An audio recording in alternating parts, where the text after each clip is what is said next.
अस्सलाम वालेकुम व्यूअर्स।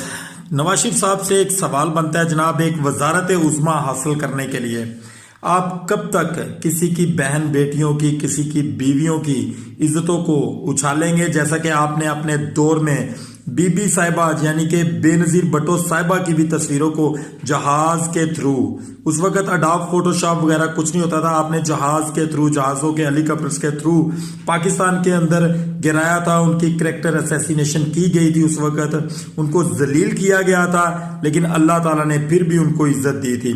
कब तक आप ये मामलात करेंगे? आप लोगों को इस चीज का एहसास तक नहीं है कि आपके अपने घर के अंदर भी औरतें मौजूद हैं जिनके भी स्कैंडल्स बन सकते हैं, जिनके बारे में भी बात की जा सकती है। लेकिन आप ये चीज नोट करें कि ऐसा कभी नहीं हुआ नवाज शरीफ साहब के आपकी फैमिली को लेकर कभी किसी ने इस तरह के कोई केसेस चलाए हों। नवाज शरीफ साहब, ये वजारत उज़्मा ता हयात नहीं रहनी।